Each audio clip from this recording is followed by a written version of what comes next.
भिलाई में आज की जनधारा और वीआईपी न्यूज द्वारा सम्मान कर्मवीरों का कार्यक्रम आयोजित किया गया, जिसमें आज की जनधारा के प्रधान संपादक सुभाष मिश्रा ने मुख्यमंत्री भूपेश बघेल से सीधी बातचीत की। नमस्कार दोस्तों, आज की जनधारा और वीआईपी न्यूज में मैं आप सबका सुभाष मिश्रा स्वागत करता हूं। हमारे साथ छत्तीसगढ़ के मुख्यमंत्री भूपेश बघेल हैं, जिन्होंने लगातार न केवल अपनी जीत का परचम गाड़ा बल्कि जितने उपचुनाव हुए वो सारे उपचुनाव में विजयी उनकी टीम रही। तो मैं सबसे पहले उनसे ये सवाल पूछना चाहता हूं कि आपके छत्तीसगढ़ मॉडल की चर्चा आज पूरे देश में हो रही है। उत्तर प्रदेश जैसा राज्य अब आपकी योजनाओं को लागू कर रहे हैं, तमिलनाडु के किसान यहाँ आकर आपका सम्मान कर रहे हैं, महाराष्ट्र में आपको बुलाकर सम्मान किया जा रहा है। सुशासन का आपका यह मॉडल कहाँ से आया? सबसे पहली बात तो बाहर से नहीं आया, छत्तीसगढ़ से आया है।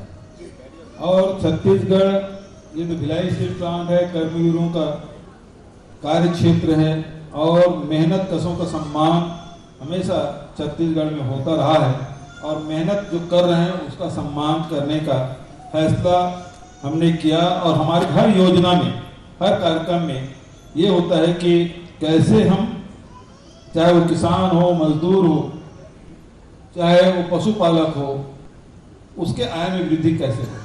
जी, छत्तीसगढ़ के मॉडल की जो चर्चा है उसमें भी आपने एक बात कही कि छत्तीसगढ़ की अस्मिता, जब आप मुख्यमंत्री बने तो छत्तीसगढ़िया जो आदमी है उसके मन में आया कि ये मेरा राज्य है, क्योंकि आपने बहुत सारे जो 30 त्योहार थे जो हाशिए पे थे वो आपने उनको मुख्य धारा में लाकर, जैसे छुट्टी डिक्लेयर की, आपने आदिवासी महोत्सव आयोजित किया, आपने मुख्यमंत्री निवास को स्त्रियों का जो तीजा रखती है उनका मायका बनाया।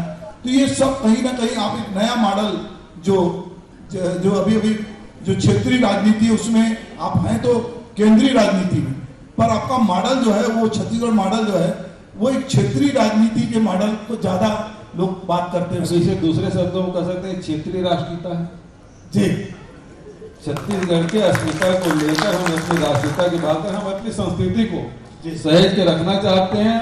नहीं तो छत्तीसगढ़ में क्या, या तो खदान के नाम से जाना जाता था या नक्सलियों के नाम से जाना जाता था, हमारी अपनी संस्कृति के नाम से जाना जाता था। क्या आज उसकी चर्चा होगी और नक्सल और खदान के नाम से चर्चा नहीं, बल्कि दूसरे और जो कार्य हैं उनके कारण छत्तीसगढ़ राज्य की चर्चा हो रही है और देश में हो रही है और दुनिया में चर्चा हो रही है। देश के की जो विकास, जो पूरे देश में आज एक अजीब तरह का सांप्रदायिक माहौल बनाया जा रहा है।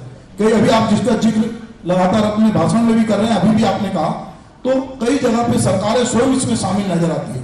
छत्तीसगढ़ में भी बस्तर से लेकर कवर्धा तक इस तरह के प्रयास किए गए। एक आपकी छवि एक सख्त प्रशासक की है, क्या छत्तीसगढ़ के लोगों को भरोसा होना चाहिए कि हमारा छत्तीसगढ़ शांति का टापू हमेशा की तरह बना रहेगा? बिल्कुल बना रहेगा। ये धरती में भगवान बुद्ध के सिरपुर में आप देखेंगे 2000 साल पुराना हमारा वहाँ परिसर है, तो बुद्ध का प्रभाव, कबीर का प्रभाव, गुरु घासीदास का प्रभाव, स्वामी आत्मानंद का प्रभाव, यहाँ संतों का बड़ा प्रभाव रहा है और इसी कारण से शांति का टापू हम सब कहते हैं। तो आज गांधी जी का बड़ा प्रभाव, स्वतंत्रता संग्राम सेनानी, और आप देखेंगे हमारे छत्तीसगढ़ में खूब हुए, स्वतंत्रता आंदोलन में भी बढ़ चढ़ कर हिस्सा लिया गया। तो उसका उन सब का महापुरुषों का असर है। और दूसरी बात, हम सब भाईचारा साथ रहते हैं, प्रेम के साथ रहते हैं, तो यहाँ नफरत फैलाने का काम नहीं हो सकता। छत्तीसगढ़ में बड़ी खासियत वो ये है कि यहाँ जाति, बहुत सारे जाति, यहाँ भेद हो सकता है, कोई ब्राह्मण हो सकता है, कोई ठाकुर हो सकता है, कोई और किसी जाति का हो सकता है, लेकिन वैमनस्यता नहीं है। मुख्यमंत्री जी से अंतिम सवाल जो जिस पर उन्होंने अभी यहाँ बोला भी था कि देश के विकास में राज्यों की महत्वपूर्ण भूमिका होती है। प्रधानमंत्री सहकारी संघवाद की बात करते हैं। कल ही उन्होंने सहकारी संघवाद की दुहाई देकर आपसे पेट्रोल के दाम कम करने को कहा। एक विपक्षी राज्य के मुख्यमंत्री के रूप में आपका अनुभव क्या कहता है? आपने कहा कि आप म्यूट में थे, आप कुछ बोल नहीं सकते, महंगाई वो बढ़ाते हैं, सवाल आपसे पूछते हैं। जैसे वो आजकल नेहरू जी को और गांधी जी को ढूंढते हैं, जो भी गलती हुई है तो पिछली गलती के लिए उन्हीं को जिम्मेदार ठहराते हैं, उसी तरह का कुछ मामला दिखता है। एक साइलेंट मोड होता है, एक म्यूट होता है। अब जब मुख्य प्रधानमंत्री जब मीटिंग करते हैं तो लिसनिंग मोड होता है, तो हम लोग लिसनिंग मोड में थे। तो लिसनिंग मोड में क्या सुन सकते हैं आप,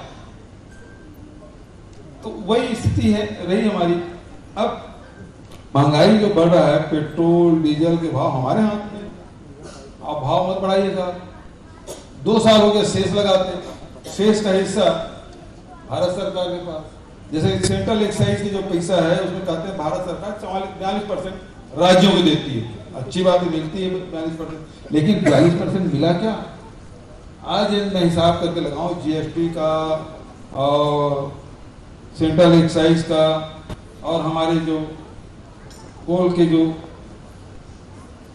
रॉयल्टी पेनाल्टी रॉयल्टी रखा हुआ है वहाँ, तो करीब 30,000 करोड़ रुपया। यदि हमको दे दे साहब तो हम पूरा माफ कर देंगे। एक तो हमारे पैसा हिस्सा देते नहीं और दूसरा कहते हमको वेट कम करो, तो शेष आप कम कर दो, सेंट्रल एक्साइज आप कम कर दो, झंझट खत्म।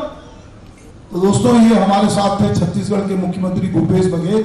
उन्होंने, जैसा कि उनका स्वभाव, उन्होंने बहुत खरी खरी बातें बताई, जैसा कि वो सोचते हैं कि किस तरह से केंद्र राज्य के बीच संबंध होना चाहिए।